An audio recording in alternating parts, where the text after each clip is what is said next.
Good morning दोस्तों। आइए math का औसत का हम दूसरा पार्ट स्टार्ट करते हैं। तो दूसरा पार्ट में सबसे पहले बात करते हैं औसत कैसे निकाला जाए। जैसे बात किया जाए 2, 4, 6, 8 और ये 10 और एक संख्या लेते हैं 12। इसका औसत कितना होगा? तो आप कहोगे इन सभी को पहले छोटी संख्या से, चलो ये स्टार्ट करते हैं। औसत क्या होगा? तो हम कहेंगे कल बताए थे पहली प्लस अगर क्रमागत संख्या हो तो पहली प्लस आखिरी 12 2 14 का आधा कितना आ गया 7। ये 7 औसत है। अगर ये 7 औसत है तो मान लेते हैं 2 4 6 8 10 और 12 का औसत अगर 7 आ गया तो 7 यहाँ बीचों बीच में आ गया। 3 संख्या देखिए इधर है और 3 संख्या इधर है। और औसत से डेविएशन देखिए, ये -1 है, ये -2 है, सॉरी -3 है और ये आपका कितना है -5 है। ये कितना है +1 है, ये आपका +3 है, ये आपका प्लस कितना है 5 है। तो इनका योग कितना आ रहा है +8, इनका योग कितना आ रहा है -8। दोनों को ऐड करेंगे तो कितना आ गया 0। इसका मतलब ये हो जाता है कि औसत हमेशा बीचों बीच में रहता है और डेविएशन हमेशा क्या बनाने की कोशिश करता है 0 बनाने की कोशिश करता है। तो यही कंसेप्ट का यूज आज हम करेंगे, औसत हमेशा बीचों बीच में। तो जैसे हम आज के पहले क्वेश्चन की बात करें, सॉरी आज का पहला क्वेश्चन है कि 18 15 x 22 28 और 31 का औसत आपको अगर दे दे, औसत 21 है तो आपसे x का मान पूछ रहा है। तो कुछ करने की ज़रूरत आपको नहीं है। तो एक बात बताइए, अगर औसत 21 है तो औसत से ये कितना कम है? ये औसत से कितना कम है?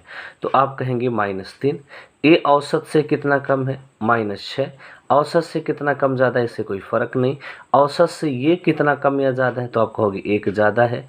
औसत से ये कितना ज़्यादा है? तो कहेंगे +3। औसत से ये कितना ज़्यादा है? तो +10। ओवरऑल कितना आ रहा है सॉल्व करने के बाद? तो आप कहेंगे 6 3 9 ख़त्म हो गया, यहाँ से 9 तो +1 बचेगा, 7 1 8 1 9 +9 आया। कितना आया? +9। अब इसको औसत कोई डेविएशन को 0 बनाना है। 0 ये कब होगा? जब इसमें से -9 घटाएंगे। तो इसलिए यहाँ ना घटा के 21 में से -9 घटा दें तो ये आ जाएगा आपका कितना 12। ये हमारा क्या बन जाएगा आंसर। तो ये हम यूज करेंगे ए वाला मेथड। आप लोग किताबों में कैसे यूज करते हैं? 18 + 15 + x + 22 + 28 + 31 डिवाइड बाई 1 2 3 4 5 6 जो कल बताए थे 6 संख्या बराबर 21 सॉल्व करेंगे। ये हमारा हो जाएगा आंसर। इस तरीके से ये दूसरा मेथड है। पहला मेथड ये रहा, दूसरा मेथड आपका ये है। जैसा भी आपका मन करेगा आप लगा सकते हैं। आइए हम तीसरे मेथड की ओर चलते हैं। यहाँ से x की वैल्यू क्रॉस गुणा कर दीजिएगा, x की वैल्यू यहाँ से आ जाएगी। आइए हम तीसरे, चलिए 101 साल भी कर देते हैं, नहीं कहेंगे सॉल्व नहीं किए। तो 8 5 13 13 14 15 15 उसके बाद 8 23 23 एक कितना आ गया 24। 3 2 5 2 7 2 9 1 10 1 11 प्लस x बराबर 6 का नम 6 6 दूनी कितना आ गया 12। x बराबर 126 से 114 घटाएंगे, 6 में से 4 गया 2 और 2 यहाँ पे कितना 2 में से गया 1, कितने आ गया 12। ये हमारा हो गया आंसर। लेकिन हमसे जो हमें एग्ज़ाम में लगाना है तो हम ऊपर वाले मेथड का यूज करते हैं क्योंकि वहाँ वैल्यू थोड़ा दशमलव में ज़्यादा देती है। और बात करते हैं जैसे 23 15 और मान लेते हैं 19 और x मान लिया जाए, चलिए, और 12 और 7। औसत अपने से कुछ मानिए, मान लेते हैं कि औसत कितना है तो 16 है। तो आपसे पूछ रहा है तो x का मान क्या होगा? तो कुछ नहीं करना, एकदम आसानी से समझिएगा। औसत से कितना कम है तो आप कहेंगे औसत से कितना ज़्यादा +7, औसत से कितना कम -1, औसत से कितना ज़्यादा +3, औसत से कुछ फ़र्क नहीं पड़ता इधर, औसत से कितना कम या ज़्यादा -4, औसत से कितना कम या ज़्यादा -9। अब आप यहीं जोड़ लीजिए, ये देखिएगा 7 3 10 -1 कटाएंगे +9 से ख़त्म -4 आया। ये जीरो कब बनेगा? जब इसमें से +4 हम जोड़ेंगे। तो 16 में +4 जोड़ दिए तो कितना आ गया? 20। ये हमारा हो गया x का मान, ये हमारा आंसर हो जाएगा। तो इसी तरीके से हमें औसत निकालना है। आइए कुछ और क्वेश्चन करते हैं जो कल आपको थ्योरी पढ़ाए थे उनके योग पे बेस पे। तो इसलिए आप पुराना लेक्चर ज़रूर देखें। जैसे हम आज के अगले क्वेश्चन की बात करें, जैसे मेरा अगला क्वेश्चन है, क्या पहले 100 धनात्मक पूर्णांक का औसत आपसे पूछ लें। छोटे मोटे एग्जामों में सीधे क्वेश्चन आ जाता है, पहले 100 धनात्मक पूर्णांक का औसत क्या होगा? तो पहले 100 धनात्मक पूर्णांक माने पहली संख्या 1, दूसरी संख्या 2, तीसरी संख्या 3, डॉट डॉट डॉट कहाँ तक? 100 तक जाना है। तो आपको बताए थे अगर संख्या क्रमागत है तो पहली प्लस आखिरी, 1 + 100 / 2, 101 का आधा 50.5, ये आंसर हो जाएगा। आइए अगले क्वेश्चन की ओर बढ़ते हैं। तो पूछ ले 100 तक की सभी विषम संख्या का औसत ज्ञात कीजिए। 100 तक की सभी विषम संख्या का औसत ज्ञात कीजिए। 100 तक की सभी विषम संख्या का औसत ज्ञात कीजिए।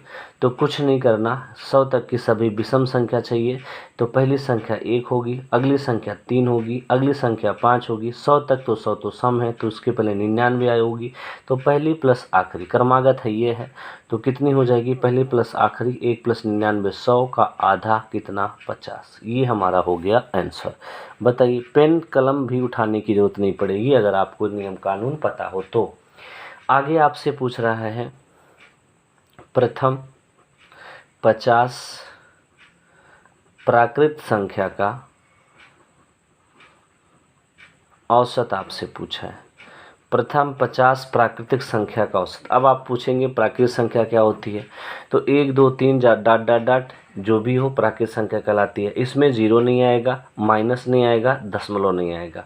तो प्राकृतिक संख्या में पहली संख्या 1 होगी, आखिरी संख्या 50 होगी, दोनों को जोड़ के आधा कर दो तो 25.5। ये इस क्वेश्चन का क्या बन जाएगा? आंसर।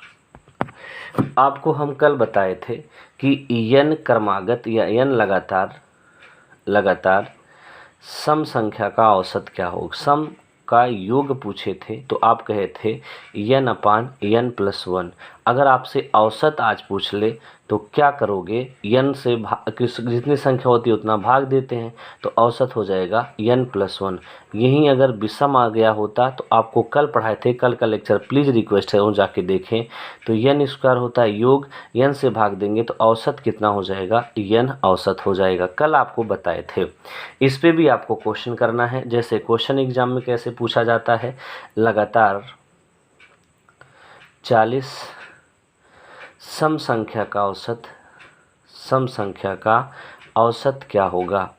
तो ये लगातार 40 सम संख्या का औसत कुछ नहीं करना, अभी हमने बोला सम संख्या तो n + 1, 40 + 1 कितना आ गया? 41। कल के लेक्चर प्लीज़ रिक्वेस्ट है कल का लेक्चर ज़रूर देखें, तब जाके आज का ये फार्मूला कैसे बनता है, क्या ये है, तब समझ में आ जाएगा। आइए आगे बात करते हैं। जैसे लगातार 50 विषम संख्या का औसत पूछ ले, विषम संख्या का औसत क्या होगा? तो घबराने की कोई बात नहीं है, आपको बताए थे सिर्फ n ही होता है तो n की वैल्यू कितना दिया है? 50। ये हमारा हो जाएगा आंसर। यहाँ लिखा गया है, देखिएगा। नहीं तो प्लीज़ रिक्वेस्ट है, कहाँ से आया है आप लोग जाके देखिएगा पिछला वीडियो। अब एक पॉइंट आगे नया सिखाते हैं। जैसे मान लीजिए 1 और 2 का औसत कितना होगा? आप कहेंगे 3 होगा। हम कहें कि इन दोनों संख्या में 1 1 जोड़ देते हैं तो आप कहेंगे 1 जोड़ेंगे तो 2 हो जाएगा, 1 और जोड़ेंगे तो 3 हो जाएगा। औसत कितना हो गया? 3 2 5, 5 का आधा कितना? इनका औसत 2 1 3 का औसत 1.5 होगा, जोड़ के भाग देते हैं 2 से। यहाँ औसत कितना हो जाएगा? तो 3 2 5, तो 5 का आधा कितना हो जाएगा, 2.5। आपने औसत क्या हो गया, 2.5 हो गया। आपने सभी संख्या में क्या जोड़ा था, 1 1 जोड़े थे, तो औसत कितना हो गया, 1.5 से 2.5 हो गया। इसका मतलब औसत भी कितना बढ़ गया, 1 बढ़ गया। अगर हम थोड़ा सा और चर्चा करें, जैसे 4 और 6 का औसत कितना है, तो आप कहेंगे 10 है, सॉरी 4 6 10 का आधा कितना हो जाएगा, 5 औसत होगा। अगर हम कहें इन सभी संख्या में 2 का गुणा कर दे, तो ये 8 और ये 6 दूनी कितना, 12, औसत कितना हो जाएगा, तो 12 8 20 का आधा कितना, 10, औसत 10 हो जाएगा। संख्या में 2 का गुणा किए तो औसत में भी क्या करना पड़ा, हमें 2 का गुणा करना पड़ा। इसका मतलब अगर हमें किसी संख्या का औसत दिया है, तो अगर हमें उस संख्या में सभी में कुछ गुणा करे, कुछ जोड़ दे, कुछ घटा दे, तो वो चीज़ हमें औसत में करनी पड़ेगी। इसका मतलब ये हो गया, यदि किसी संख्या में यदि सभी संख्या में कुछ जोड़ा, घटाया या गुणा या भाग किया जाए तो औसत में उसी अनुरूप परिवर्तन होता है। ये लाइन इंपॉर्टेंट है, याद रखिएगा। अगर जोड़ने के लिए कहेगा तो औसत में जोड़ेंगे, गुणा करने के लिए कहेगा तो औसत में गुणा करेंगे, घटाने के लिए कहेगा तो औसत से घटाएंगे। ये बातें आपको याद रखनी है। आइए इसके बेस पे हम कुछ क्वेश्चन करते हैं। जैसे आज आप बात करें इस पे पहला क्वेश्चन, तो पहला क्वेश्चन हमारा यही है, 10 संख्या दिया है आपके सामने, 10 संख्या दिया है, 22 20 और 18 16 14 12 10 8 6 4 का औसत आपको दिया है। कितना औसत दे दिया है, 13। तो आपसे पूछा है यदि प्रत्येक संख्या में क्या 4 जोड़ दें, चलिए जोड़ देते हैं। 4 जोड़ दें तो नया औसत क्या होगा, कुछ करने की ज़रूरत नहीं है। आपको हमने बोला अगर सभी संख्या में जोड़ेगा तो वही औसत में जोड़ देंगे, 13 4 17, ये इस क्वेश्चन का आंसर हो जाएगा। आइए और बात करते हैं। जैसे 8 संख्या का औसत 21 है। प्रत्येक में क्या कर दें, प्रत्येक में 8 से गुणा कर दें, 8 से गुणा कर दें तो नया औसत पूछे। नया औसत क्या होगा, आपको कुछ करने की ज़रूरत नहीं है। 21 औसत दिया था, 8 का गुणा करना है, 21 बटे 168, ये इसका आंसर हो जाएगा। तो जो बोलेगा वही हमें करना है। इस पे और स्टैंडर्ड क्वेश्चन कैसे बन सकते हैं, आइए उनकी भी चर्चा कर लेते हैं। जैसे 4 संख्या का औसत 45 है। यदि इनमें एक में 6 जोड़ दें तो औसत को अपरिवर्तित रखने के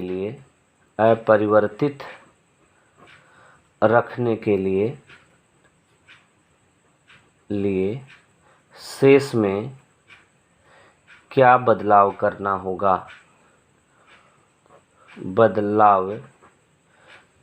होगा, ये क्वेश्चन है हमारा। तो कुछ नहीं करना, अगर एक संख्या में 6 जोड़ दिए हो तो अगले 3 संख्या से 6 घटाना पड़ेगा, और 6 अगली 3 से घटाएंगे तो बराबर बटेगा 3 में, तो 3 6 का भाग देंगे, 6 में 3 के भाग देंगे तो 3 दूनी 6 आ गया 2। प्रत्येक संख्या से क्या करना पड़ेगा, 2 कम करना पड़ जाएगा। ये हमारा रहा क्वेश्चन। आइए कहेंगे एग्जाम्पल के साथ समझा दीजिए। चलिए आइए एग्जाम्पल के साथ समझाते हैं। जैसे अगर आपसे बात किया जाए, यहाँ 2 है, 4 है, 6 है, औसत कितना होगा, तो आप कहेंगे 6 4 10, 2 12 का आधा 12 से 3 से 6 2 8, 8 का आधा कितना 4, औसत कितना आ गया 4। हम ये कह रहे हैं कि इनमें से 1 घटा दें, इनमें से 4 घटा देते हैं इस वाली संख्या में से। औसत को सेम रखने के लिए हम क्या करेंगे, तो हम कह रहे हैं कि अगर इसमें से 4 घटा दिए तो इनमें हम क्या करें कि औसत हमारा सेम रहे। तो कुछ नहीं, हम मान लेते हैं कि इनमें कुछ जोड़ देते हैं। मान लेते हैं x+1, तो x+1 सॉरी 2 + x और ये 4 + x मान लेते हैं, ऐसा हमने किया है। और ये 6 में से 4 घटा दिए तो कितना बचा जी आपका 2, और ये संख्या 3 थी। औसत हमें कितना रखना है, 4 ही रखना है। तो अब क्या करेंगे, ये डिटेल मेथड से समझा रहे हैं, ट्रिक अभी बता देते हैं जैसे हमने इसको किया है। तो आप कहेंगे 4 2 6 और 2 8, 8 + 2x बटे कितना 3, तो 4 3 कितना हो जाएगा 12। अब उधर आया 2x बराबर कितना आ जाएगा 6, तो x बराबर कितना आ गया 3। ये रहा हमारा ये जवाब। तो अब कहोगे कैसे हमें ये 3 का मान करना पड़ेगा, x का मान 3 कैसे आ गया। तो कुछ करने की ज़रूरत नहीं है। एक बात बताइए, संख्या में से कितना घटाया गया है, संख्या में से कितना घटाया गया है।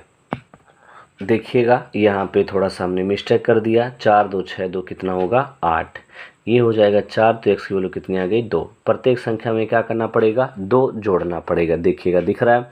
तो आप कहोगे ये तो डिटेल मेथड है, कैसे करना है। आइए इसकी ट्रिक भी आपको हम बता देते हैं। अगर आपने 4 घटाया है तो अगली दोनों में 4 क्या करना पड़ेगा, जोड़ना पड़ेगा। 2 संख्या है तो 2 से क्या कर देंगे भाग, तो वैल्यू कितनी आ गई 2। हमने यही नियम आपको वहाँ से बताया था। तो आइए कुछ और क्वेश्चन की ओर हम आगे बढ़ते हैं। जैसे मेरा अगला क्वेश्चन क्या कहता है, देखिएगा मेरा अगला क्वेश्चन क्या कहता है, उनकी तरफ हम बढ़ते हैं। तो अगला क्वेश्चन क्या है, देखिए कह रहा है कि 37 लगातार संख्या का औसत, 37 लगातार संख्या का औसत आपको दिया है 54। तो आपसे पूछा है सबसे बड़ा संख्या क्या होगी, सबसे बड़ा क्या है। तो कुछ करने की ज़रूरत नहीं है। 37 लगातार संख्या का औसत कितना दिया है 54। अगर ये 37 लगातार संख्या का औसत 54 है तो ये औसत खुद होगी, क्योंकि औसत हमेशा बीचों बीच में होता है, अभी पहले ही बता चुके हैं।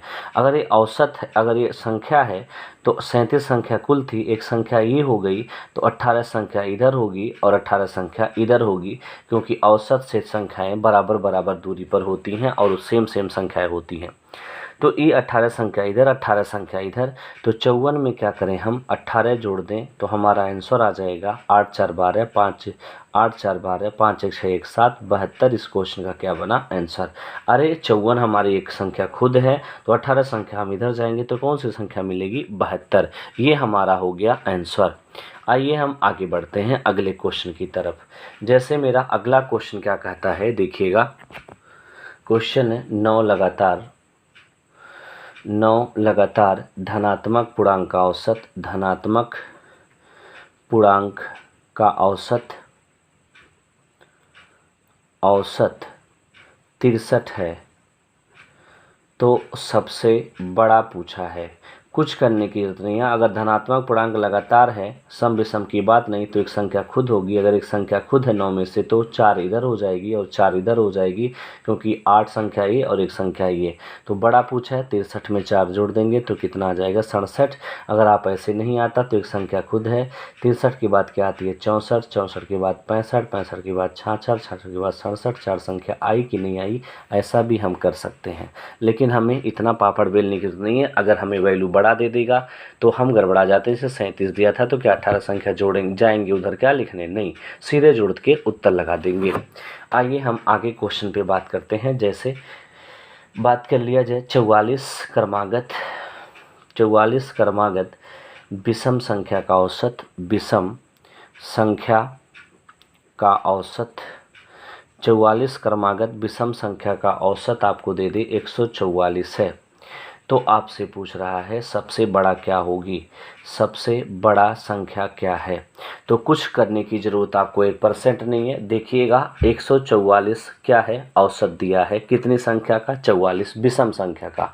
तो आप तो गारंटी जानते हो ये संख्या तो हो, ये संख्या हो ही नहीं सकती, ये औसत भले है लेकिन संख्या नहीं बनेगी। क्यों नहीं बनेगी, क्योंकि हमें विषम संख्या हमें चाहिए, ये तो सम है। तो अगली संख्या क्या होगी, 145। इधर कितनी संख्या होगी, एक औसत से 22, और इधर कितनी संख्या होगी, 22। आप बताइए हमें बड़ा की ओर जाना है, तो 144 के बाद कौन सी संख्या विषम मिलेगी, 145। तो 145 के बाद अब बची कितनी संख्या, एक संख्या इनमें से तो लिख दिए, तो बची कितनी संख्या, 21। और आप जानते हो जैसे हम बात करें, जैसे बात किया जाए आपका 3 और 5 के बीच में गैप कितना है, तो कहेंगे 1 का गैप है। लेकिन वास्तव में गैप दिख कितना रहा है, बीच में अगर 4 लिख दें तो बीच में 4 तो है ही है, लिखने की बात ही नहीं है। तो गैप वास्तव में कितना है, 2 का। दिख रहा है 1 का, लेकिन वास्तव में गैप कितने का है, 2 का। ऐसे यहाँ 21 गैप कितनी संख्या है, 21 संख्या है। ठीक है, बात समझ में आया। 21 संख्या आपको यहाँ नज़र आएगी। तो याद रखिएगा यहाँ पे ये टोटल इसको लेकर के कितनी संख्या, 22 संख्या है। गैप कितना आएगा, 21 आएगा। 21 में किसका गुणा कर दें, 2 का। तो 21 दूनी कितना आ जाएगा, 42। टोटल संख्या कितनी है जाएगी, 42। तो आपको कुछ नहीं करना, 145 में 42 जोड़ दीजिए, 5 2 7 4 4 8, 187।